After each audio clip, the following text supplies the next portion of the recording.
What's up, you guys? Welcome back to part 2. So remember our Swiss roll that we went ahead and made? We put it in the freezer. I let it freeze overnight, a little bit longer than that because I had to go to the store.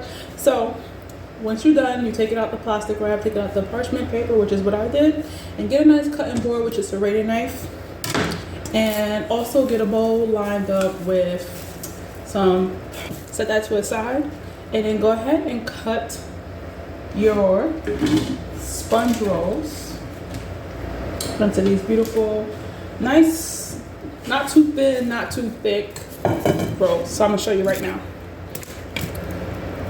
So I showed you guys the previous, so make sure you have a knife with some like hot water as well, so that way you can dip it and clean off your knife every time you cut. And you want to just use your eagle claw and just gently cut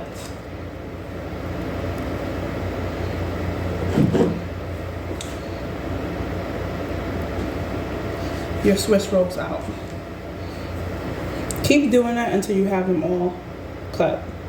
Once you finish cutting them, you definitely should save some pieces for the top, but go ahead while you're cutting them and line it into the bowl, which is what I did, with some plastic wrap. And if there's any gaps inside the center, you definitely want to take the two end pieces that didn't really have any filling and just take pieces and just close it off. When you filling it, you don't want to have any holes or openings for it to escape anyway. So make sure you give it a good look. Just close it off.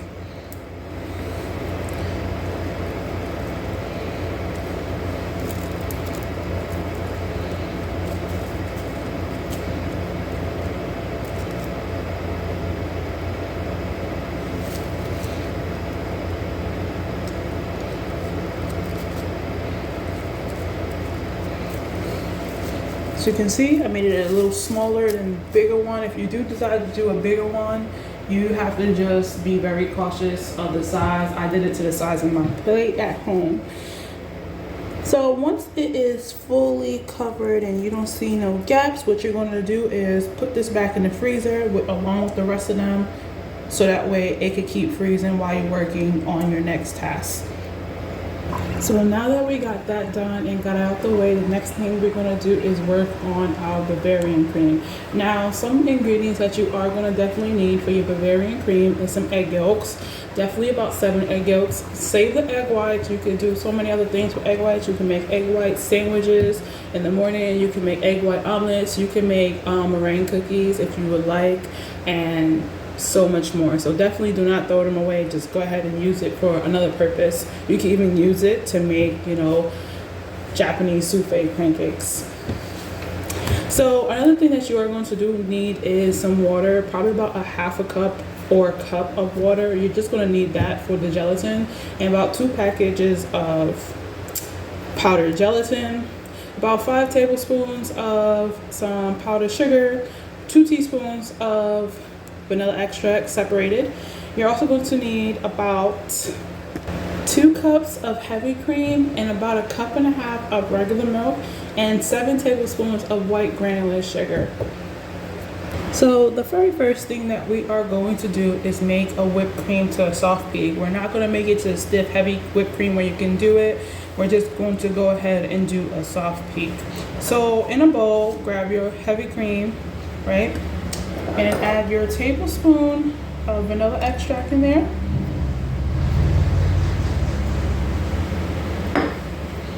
And you're going to gently combine this and start whisking it.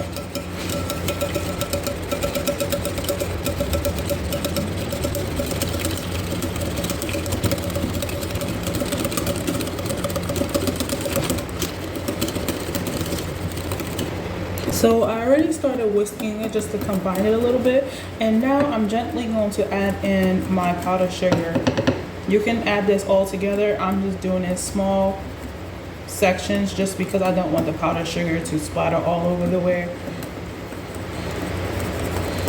And when you do this, you definitely want to keep a close eye on it, because whipped cream can turn from soft peak to a firm peak and then to whipped cream basically, and then can be over whipped.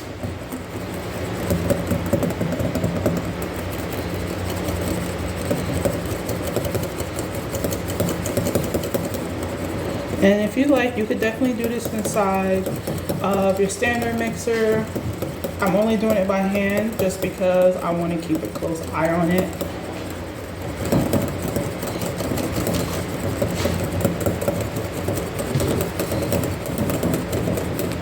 Okay, so I've been whipping it and whipping it and whipping it right by hand. And the reason why I said this is because when you whip it by hand, it usually takes me about 8 to 10 minutes. But to get it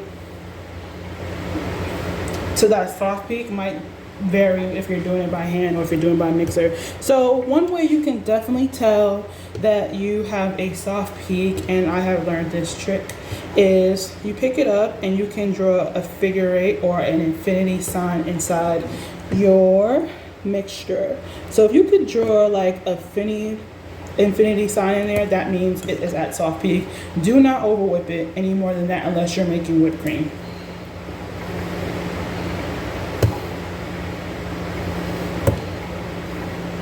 Once that is done and at that peak, we're going to go ahead and put it into our fridge. So for our next task, what we are going to go do is bloom our gelatin. So take our 2 packets of gelatin and our water, and we're just going to sprinkle it in.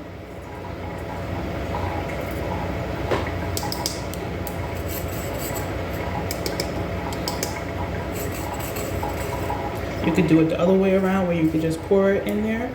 And we're just going to let this bloom. So gelatin can sit as long as you want to bloom while you're working on your projects. Definitely 5 to 10 minutes would be good for blooming.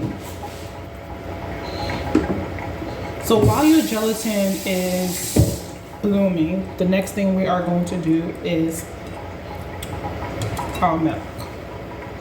So in a bowl with the egg yolks, we're definitely going to take about half of our sugar. You could definitely whisk it up a little bit so that way the sugar doesn't sit onto the bottom.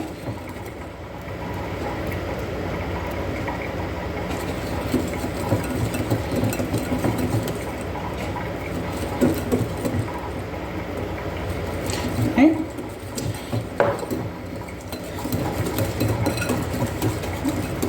I'm only doing this step because I always make this one mistake if I'm using half of the sugar, to put it inside half and half with the milk and the sugar, and milk the egg yolks and the sugar. So definitely keep it separate if that is better for you. But so once that is mixed up, I'm going to go ahead and take our milk and we're going to go ahead into the pot. So here we have our pot, and I'm going to go ahead and add in our milk. And the half of sugar that we did use, I'm going to go ahead and add that in too as well. And I'm going to stir this as well. So the method that we are doing here is called scalding the milk. So scalding milk could take anywhere, depending on your stove, anywhere between 3 to 4 minutes, but the temperature is 108 degrees Fahrenheit. And when you see it scalding, it's basically not coming to a boil. It's just basically lightly simmering the milk. This is how we usually temper our eggs. So in the meantime, while this is coming to a scald, we are going to go ahead and back to our eggs. So we're going to whisk our egg yolks with our sugar until it's nice and light and thick, which could take about 5 minutes if you are using a hand blender. If you're doing it by hand, it may take a little bit longer. So usually I would like to get this part started, get it closer to that stage, and then scald my milk, but I'm doing it this way just so that way I can show you guys. So everything has a base. So right now what we're currently making is called creme anglaise. It's basically the base to our Bavarian cream, which is like a custard. Okay, so now that it has come to a thick, nice light color, it took about 5 minutes by hand blender. So the next thing we're going to do is, because our milk was nice and scalded, we're going to temper our eggs. We're not going to pour all this eggs in here because we could come up with scrambled eggs. What we're going to do is whisk while we're slowly pouring in our milk. We're not going to pour all of it. We're just going to pour like about half of it. Just so that way the eggs can come up to the milk temperature. This is almost like pastry cream too, because when we are doing pastry cream, we have to do this method as well.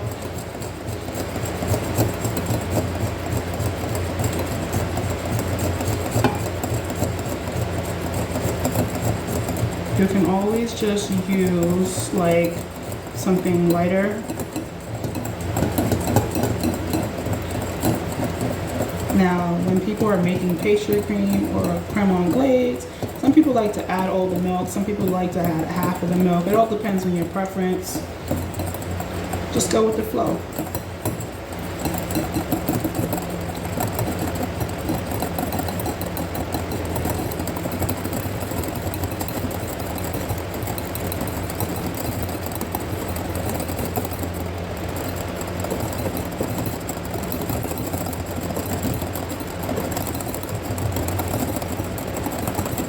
Okay, so I added about half of the milk in there. So next thing that we're going to do is keep some of the milk that's in there, and we're going to take our tempered eggs that we did add into the milk, and we're going to pour it right back into the same pot. So I added all of my, egg yolk mixture, and what I'm doing is just whisking this on a medium heat continuously. Like I said, it's almost similar like when you are making pastry cream. What you are looking for is the same thing with pastry cream. It's that nappe texture. So when you pick up your rubber spatula and you rub your fingers on it and it makes a trail, that is what called nappe. That is what is called nappe. So just keep going until it gets thick. This should reach 180 degrees Fahrenheit to 185. So you see what it's looked like. I have my thermometer in there, as you can see, checking the temperature. You can always set it, but as you see, I'm still stirring it, and it's starting to get to that thick consistency, which is nappe. Definitely this creme anglaise can be used for like desserts as a sauce. I'm gonna just keep on stirring, and I'm at 178 degrees Fahrenheit. Close to 180.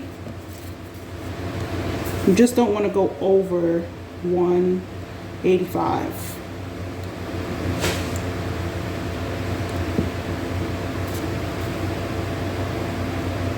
This is nappe.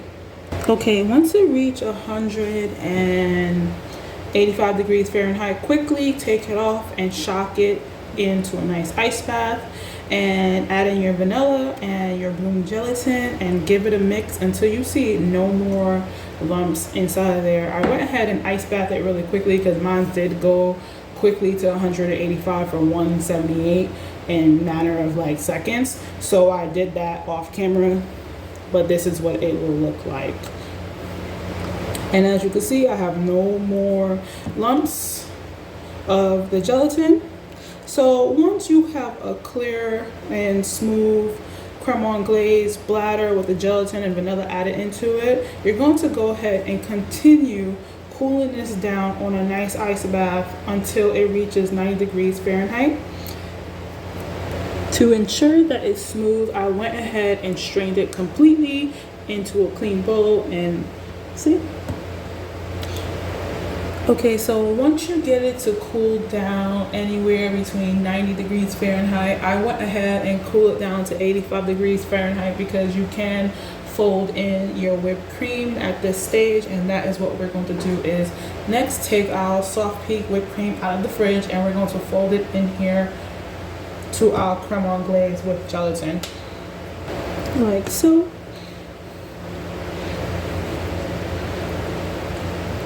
Until it's fully combined.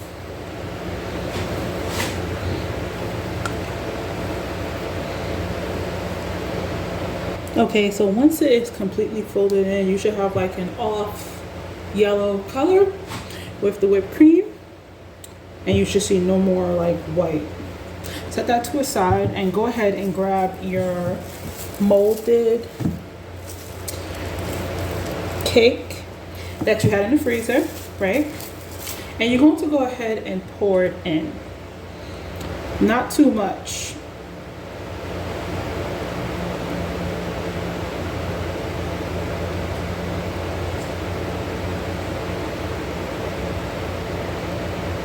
So when you are doing this, you might have a little bit left over, and that's good. So if you make another one, you can just go ahead and use that one as well. So just because I did a smaller batch. Okay, that's good. Make sure you take your spatula and stop it from dripping on the sides.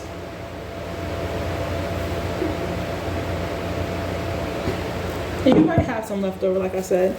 And take a good look at it. Make sure it is nice and filled like this, right? Make sure your plastic wrap is all out because you are going to use this part later.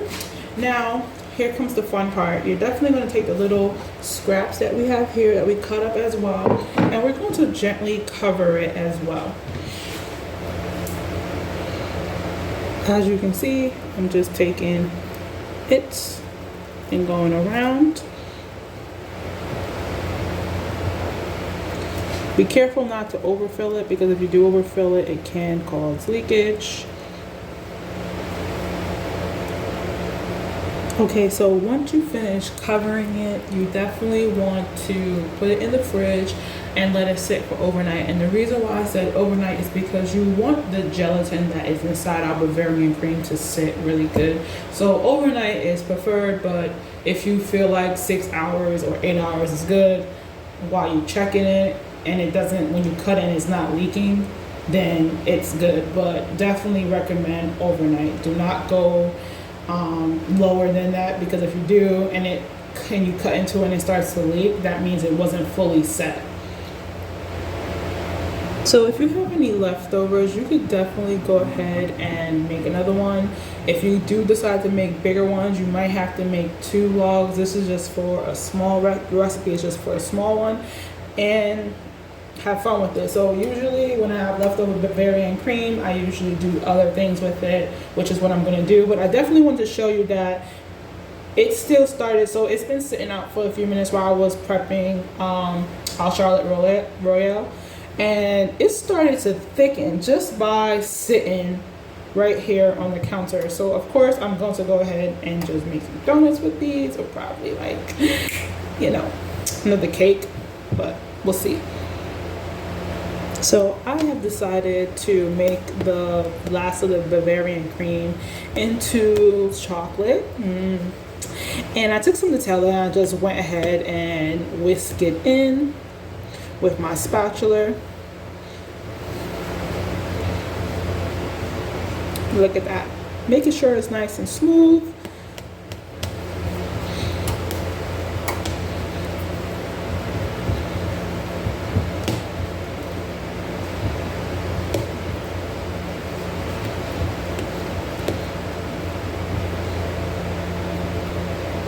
Okay, you guys, so that is the end of part 2. So come back around to see the unmolding and the finishing product of our dessert. So if you definitely do want to see what I did with the chocolate mousse, you're gonna have to subscribe to my other content, which is Chef Chronicles at TikTok, or any other content. But if you have me on YouTube, most likely it's probably going to be on YouTube as well. So peace.